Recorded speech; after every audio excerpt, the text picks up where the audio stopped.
오늘은 느헤미야 5장의 1절, 19절 말씀이었잖아요. 이 내용은 아시죠? 예. 느헤미야가 이제 성을 재건하는 도중에 그러면서 이제 그 기간들이 있으면서 또 성벽 공사를 하는 중에 보니까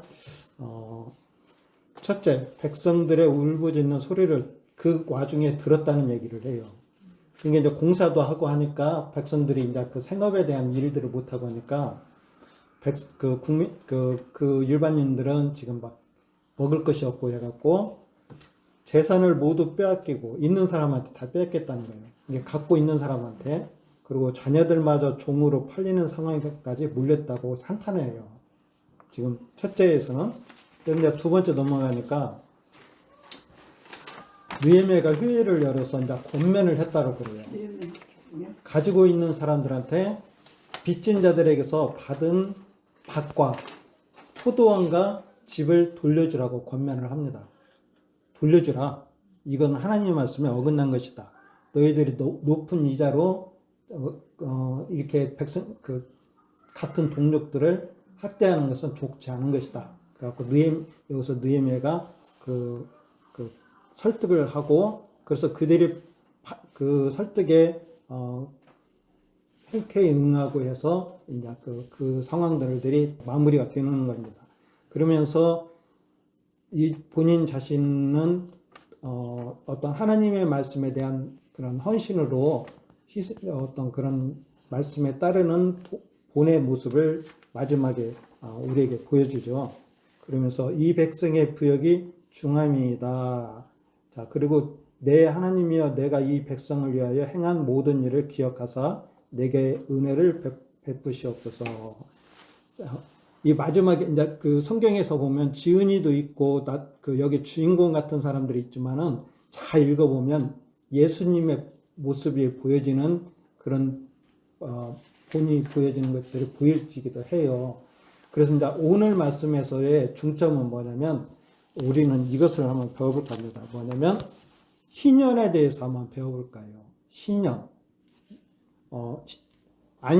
이게 주일이 있고 안식년이 있고 희년이 있어요. 주일의 주인은 누구시라 했죠? 예수님. 주일의 주인님은 예수님이에요. 그러니까 오늘은 안식년하고 희년에 대해서 배울 거예요. 레위기 25장 한번 펴볼까요? 레위기.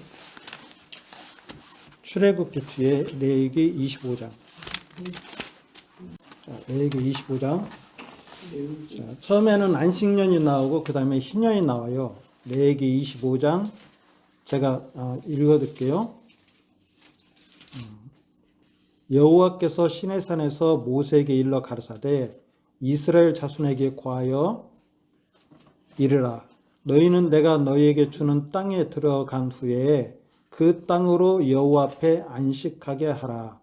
너는 6년 동안 그 밭에 파종하여 6년 동안 그 포도원을 다스려 그 열매를 거둘 것이나 제7년에는 땅으로 쉬어 안식하게 할지니 여호와께 대한 안식이라. 너는 그 밭에 파종하거나 포도원을 다스리지 말며 너의 곡물에 스스로 난 것을 거두지 말고 다스리지 아니한 포도나무에 맺은 열매를 거두지 말라. 이는 땅의 안식년임이라. 안식년의 소출은 너희의 먹을 것이니 너와 내 남종과 내 여종과 내 품꾼과 너와 함께 거하는 객과 내 육축과 내가 땅에 있는 들짐승들이니 다 그 소산으로 식물을 삼을지니라. 25장 11절이요. 그 50년은 자 너희의 희년이니 너희는 파종하지 말며 스스로 난 것을 거두지 말며 다스리지 아니한 포도를 거두지 말라. 이는 너희의 희년이니 너희에게 거룩함이라. 너희가 밭의 소산을 먹으리라. 이 희년에는 너희가 각기 기업으로 돌아갈지라. 내 이웃에게 팔든지 내 이웃의 손에서 사든지 너희는 서로 속이지 말라. 희년 후의 연수를 따라서 너는 이웃에게 살 것이요 그도 그 열매를 얻을 연수를 따서 내게 팔 것인즉. 쭉 가시다가 20절 혹 너희 말이 우리가 만일 제 7년에 심지도 못하고 그 산물을 거두지도 못하면 무엇을 먹으려 하겠으나 내가 명하여 제 6년에 내 복을 너희에게 내려 그 소출이 3년 쓰기에 족하게 할지라. 자, 그러다가 28절이요. 마지막에 한번 읽어볼까요? 같이 28절. 그러나 자기가 물을 힘이 없으면 그 판 것이 희년에 이르기까지 산자의 손에 있다가 희년에 미쳐 돌아올지니 그가 곧 그 기업으로 돌아갈 것이니라. 아멘. 그 안식일에는 여기 하나님께서 만나를 주시면서 안식일에는 거두러 가라겠을까요? 가지 말라겠을까요? 가지 말라겠어요. 예, 가지 말라겠어요.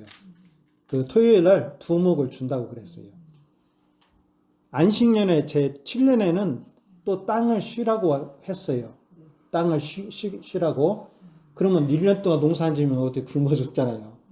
근데 이게 하나님을 경외하는 자, 하나님의 말씀을 신뢰하는 자들은 씨를 안 뿌리죠. 왜 그냥 주일날 가서 또 가서 그것을 거두려고 하는 그런 일하는 것을 안 하죠. 왜 그냥 하나님이 신실하신 분이고 변개하지 아니하고 약속하신 것은 꼭 이루시는 분이시기 때문에 이후에 이제 저희가 또 보겠지만은 예수님은 그러신 분이었어요. 하나님의 말씀이 살리는 말씀이라는 것을 예수님은 아셨어요. 자, 여기서 희년이라는 것은 뭐냐면 오늘 여기 느헤미야에서 보면은 백성들이 재산을 모두 빼앗겼어요. 그리고 자녀들마저 종으로 팔리는 신세가 됐어요. 그렇죠? 근데 여기서 느헤미야가 이런 것들은 다 돌려주라 그래요. 그러면서 빌린 돈 같은 이런 것들은 이자는 낮춰서 하라. 이렇게 지혜를 줘요. 자, 근데 희년이라는 것은 어쩔 수 없이 내가 일상생활을 살아가면서 49년을 살아가면서 이게 일생에 한 번이에요. 자기의 일생에 한 번, 기회가 딱 한 번 있어요. 구원이 한 번의 기회가 있는 것처럼 일생에 한 번이야, 딱이에요. 그동안에 살아가면서 우리 생계가 많은 사람들은 더 어려울 수도 있잖아요. 살아가면서 처음에 먹을 것이 없어요. 그러면 돈을 갖다 주잖아요. 돈은 또 떨어질 수 있어요. 그러면 뭐예요? 이제는 여기서 이제 자기 딸들을 종으로 팔기도 해요. 자식들을. 그러다가 이제 더 안 되면은 자기가 진짜 가지고 있었던 밭이나 또 뭐예요? 집 같은 것을 저당을 이제 그 사람한테 파는 거예요. 룻기에서도 보면은 나오미가 그 남편과 함께 이제 흉년이 드니까 거기를 팔고 애굽으로 갔잖아요. 거기서 다시 기쁜 소식을 들은 것이 뭐냐면 이 희년을 들은 소식이에요. 와, 희년이 왔다. 나팔 소리가 들린다. 거기 가면 내 땅을 찾을 수 있다. 하나님의 주신 분깃을 찾을 수 있다라고 해서 이제 거기서 다 정리하고, 자, 그러면 희년이라는 것은 이제 이렇게 한번 이해를 했어요. 그러면 창세기 47장부터 한번 보겠습니다. 창세기 47장. 창세기 47장. 제가 이제 여기서 몇 개를 이제 찾아 드릴 거예요. 창세기 47장. 예, 47장, 이제, 여기 설명은 뭐냐면, 요셉이 이제 애굽에서 총리가 되고 나서 7년 동안은 풍년이 들어요. 그 다음에 이제 흉년이 이제 7년 동안 생기는데 2년 후에 2년에 이스라엘 자기 가족들이 돌아오게 되고 5년 동안을 흉년이 들면서 이들은 뭐냐면 모든 걸 빼앗겨요. 애굽 백성들이 그 애굽 왕에게 다 빼앗겨요.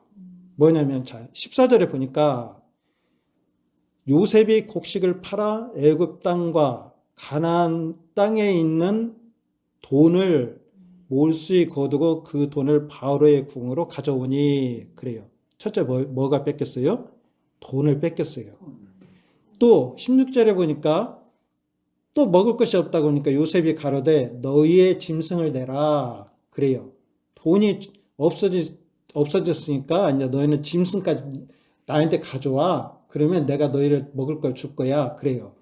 다 뺏겨요. 세상에 우리는 뺏기고 사는 사람이에요. 자, 그러면 또 18절에 돈과 짐승이 너에게 없으니까 아무것도 남지 아니하고 우리의 모음과 전지뿐이라. 모음하고 전지뿐이라고 백성들이 얘기를 해요. 그러니까 이제는 그것까지도 다 주게 돼요. 백성들이 애굽 왕에게. 그러면서 우리가 바로의 종이 되겠다 그래요. 누구의 종이요? 바로의 종이 되겠다 그래요. 그래서 20절에 보니까 그러므로 20절 47장 20절에 보니까 그러므로 요셉이 애굽 전지를 다 사서 바로에게 주니까 애굽 사람이 기근에 몰려서 각기 전지를 팔아서 땅이 바로의 소유가 되니라. 누구의 소유가 됐다고요? 바로의 소유가 됐다라고 그래요. 그래 이제 41장에 보면은 바로가 한 얘기가 있어요. 무슨 얘기를 했냐면 41장에 보니까 41장 44절에 보니까 이런 말이 바로가 하는 얘기가 있어요. 뭐냐? 바로가 요셉에게 이르되 나는 바로라. 애굽 온 땅에서 내 허락 없이는 수족을 놀릴 자가 없느니라 그래요. 수족을 놀릴 자가 없다는 것은 뭐예요? 일을 시킨다는 거잖아요. 그러면서 이스라엘 백성까지 어떻게 됐을까요? 그 이후에 40년 동안, 400년 동안 완전히 종살이 하면서 완전히 고역으로 거기서 이제 종이 된 거예요. 근데 애굽은 어디라고죠? 영적으로? 세상이에요. 우리의 지금 이 세상. 거기에서 바로는 누굴까요? 사단이에요. 지금 우리의 이 세상을 주관하고 있는 것은 사단이에요. 그 가운데 믿는 자들이 지금 있어요. 우리가 지금 거기에 있는 자들이에요. 우리 성도들이 한 사람 한 사람들이 거기에 있는 사람들을 이었거나 그런 사람들이에요. 우리가. 자, 그러면 예수님께서 여기 오셔갖고 예수님께서 이 땅에 오셔갖고 하신 말씀이 있어요. 마태복음 11장 28절 한번 찾아볼까요? 25절부터 한번 30절까지. 마태복음 11장 25절? 예, 25절. 자, 찾죠? 제가 읽을게요. 그때 예수께서 대답하여 가라사대 천재 주제이신 아버지여 이것을 지혜롭고 슬기 있는 자들에게는 숨기시고 어린아이들에게는 나타내심을 감사하나이다. 옳소이다. 이렇게 된 것이 아버지의 뜻이니다. 내 아버지께서 모든 것을 내게 주셨으니 아버지 외에는 아들을 아는 자가 없고 아들과 그 아들의 소원대로 계시를 받는 자 외에는 아버지를 아는 자가 없느니라. 수고하고 무거운 짐진 자들아 다 내게로 오라. 내가 너희를 쉬게 하리라. 나는 마음이 온유하고 겸손하니 나의 멍에를 메고 내게 배우라. 그러면 너희 마음이 쉼을 얻으리니 이는 내 명예는 쉽고 내 집은 가벼움이라. 아멘. 28절에 보니까 수고하고 무거운 짐진 자들아 다 내게로 오라 그래요. 수고하고 무거운 짐진 자들. 이것은 뭐냐면 그냥 이거와 같은 거예요. 사단의 죄책과 같은 거예요. 바로 여기에서 우리가 히브리서 2장 15절에 보니까 일생에 매여 종노릇 하는 자를 놓아 주려 하십니다. 일생에 매여 종노릇 하는 모든 자. 이게 일생이라는 것은 그간에 뭐가 있냐면 요한 1서 2장 16절에 보니까 이 세상에 있는 것은 육신의 정욕, 안목의 정욕, 이생의 자랑뿐이다 라고 그래요. 이 세상에 있는 것들은. 그래서 예수님을 알지 못하는 사람들은 이것을 위해서 부지런히 일을 해요. 사단이 가지고 있는 무기가 이거예요. 우리들의 마음들을 하나님의 그 향한 마음에서 우리들을 유혹하는 것이 뭐냐면 이 자랑거리로 유혹을 해요. 무슨 말을 알았죠? 자, 근데 거기는 애굽은 어디냐? 베드로전서 2장 9절에 보니까 어두운 곳이라고 그래요. 거기는 어디에? 어두운 곳이라고 그래요. 예수님은 무엇이라고 했을까요? 이렇게 빛이라겠죠? 어두운 가운데서 빛의 가운데로 우리를 불렀다고 그래요. 이게 애굽에서 그 사단의 그 권세에서 우리를 건지셨다라고 그래요. 골로새서 1장 13절에 보니까 흑암의 권세에서 우리를 불렀다라고 그래요. 그럼 저는 이 어둠의 자리에서 빛의 자리로 왔다라고 저는 믿고 고백하는데, 우리 장로님이나 목사님, 권사님들은 어때요? 그렇죠? 흑암의 권세에서 우리를 건졌다라고 그래요. 근데 우리가 어떻게 이제 거기서 나오게 됐냐는 거예요. 어떻게 해서 어떻게 나오게 됐느냐? 우리가 지금까지 구역 예배를 드리면서 많은 얘기들을 나누었지만, 아담과 하와가 누구를 얘기를 했다겠죠? 그 나뭇잎으로 가리지 아니하고 짐승의 가죽을 입으면서 누가 이제 죽을 거다라는 것을 얘기를 했죠. 아브라함을 우리가 배우면서 아브라함이 누구를 죽은 자 가운데서도 능히 살리실 것을 믿었다라고 부활을 얘기를 했죠. 또 노아를 우리가 생각하면서 노아는 방주를 졌다고 했죠. 거기에서 세상 가운데서 그 방주에 들어온 자들만이 구원을 받았다라고 그래요. 세상 가운데서, 심판 가운데서. 요한복음 6장 26절, 29절에 보니까 많은 사람들이 이렇게 왔어요.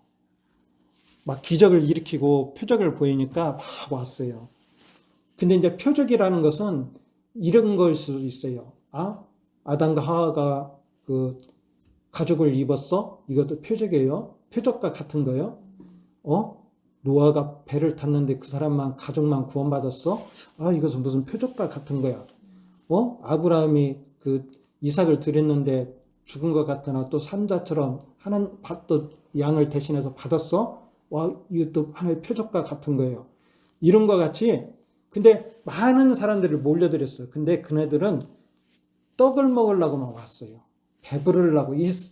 여기서, 그네들은 배고파서 왔어요. 쉽게 말해서, 배고파서. 근데 오늘 애굽 사람들은 뭐예요, 여기서? 뭐 때문에 지금 한탄을 해요? 뭐라고죠? 먹을 것이 없다고 한탄을 하잖아요. 그래서 다 준 거잖아요. 그러죠? 먹으려고 지금, 살려고 지금 다 준 거예요. 밭이나 이런 것들을 다 자식들도 하루 한 끼를 먹으려고 했던 거예요. 근데 예수님께서는 자기는 너희들은 그렇게 왔는데 나는 다른 일을 한다. 그건 뭐냐면 하나님의 일을 하고 있어. 하나님의 일. 그것은 너희들이 하나님을 믿는 것이 하나님의 일이야. 나는 지금 세상의 일을 하고 있는 것이 아니라 하나님의 일을 하고 있어. 그러니까 애굽에서 하는 일은 뭐였을까요? 그건 그냥 노예예요. 종의 신분에 이제 세상에서 마귀가 지금 우리에게 구원받지 못한 자들의 마음을 현혹해서 거기에서 오늘 하루 살아가도 돈을 벌려고, 또 오늘 하루 살아가도 자기 명예를 높이기 위한 일들을 하잖아요. 그런 것들에 대해 쫓아가고 있는 것들에 대해서 너희들은 그것을 하고 있지만은 예수님이 이 땅에 오셔갖고 하신 일들은 하나님의 일들을 하셨어요. 그래서 너희들도 그런 일들을 하기를 바래 라고 예수님이 말씀하셨어요. 그래서 우리는 빛의 자녀라고 그래요. 또 마태복음 4장 1절에서 11절에 보니까 예수님이 시험을 받는 얘기가 나와요. 예수님이 시험을 받는 얘기가. 거기에서 4절에서는 자, 마태복음 4장 옆에 한번 찾아볼까요? 마태복음 4장 4절에 보니까 사람이 떡으로만 살 것이 아니요. 여기 아까 제가 예의를 들었죠? 이스라엘 백성들이 예수님의 막 떡을 만들어주니까 떡을 먹으러 왔다 했잖아요. 사람이 떡으로만 살 것이 아니요. 하나님의 입으로 나오는 모든 말씀을 산다. 하나님의 말씀을 너희가 들어야 한다. 하나님의 말씀을 너희가 알아야 돼. 이런 말씀이에요. 그리고 7절에 보니까 주 너의 하나님을 시험치 말라 하였느니라. 이것은 의심하여서 하나님을 쉽게 말해서 의심하는 거예요. 그래서 이스라엘 백성들이 광야에서 그 모세가 끌고 갈 때 그들은 가나안 땅에 신빙성이 없었어요. 100% 믿음이 없었어요. 야, 빨리 가자. 저기는 진짜 하나님이 우리가 준 땅이야. 갈렙과 같은 믿음이 없었어요. 그들은 가면서 하나님 시험을 해요. 거기도 있다고 하지만 이상해. 지금 우리 뒤로 가면 살 수 있어. 뒤를 확 쳐다보는 거예요. 어디를? 애굽을 쳐다보는 거예요. 우리가 교회에 나왔지만 하나님을 믿는다고 하지만 우리의 깊은 내면에 우리의 마음들은 지금 그러고 있는가 몰라요. 세상을 보고 있는 사람이 지금 우리는 그런 것이 있는가는 몰라요. 그러면서 10절에 보니까 거기서 또 이제 더 딱 못을 박아요. 주 너의 하나님께 경배하고 다만 그를 섬기라라고 그래요. 이것은 오로지 하나님만 바라보고 하나님을 신뢰하며 나는 하나님, 그래서 이제 그 여호수아가 마지막에 그런 얘기를 하잖아요. 나와 나의 가족들은 오직 하나님만을 섬기겠다라고 그래요. 고백을 하잖아요. 이거와 같은 거예요. 그래서 우리는 오늘 말씀, 느헤미야 오늘 5장의 말씀을 보니까 희년에 대해서 얘기를 해요. 자, 그러면 희년은 뭐냐면 이스라엘 백성들이 거기서 종의 노릇을 하고 있었지만 400년이 뒤에서 그들이 거기서 나오게 됐어요. 하나님의 약속에 따라서 하나님의 종들은 거기에 있을 수가 없었던 거예요. 하나님의 계획이 있었던 것이고, 그리고 하나님의 그 약속된 곳으로서 그들이 나올 것이다 라는 것을 얘기를 하셨어요. 그래서 우리가 믿음의 자녀들은 거기에 있을 수가 없었던 거예요. 나왔어요. 또 우리가 어떻게 나왔을까요? 믿음을 통해서, 믿음으로써 세상에서 우리가 나왔어요. 믿음의 자녀들이. 어떤 사람이 이제 그런 얘기를 저한테 최근에 얘기를 해요. 저 사람은 모든 게 당당해.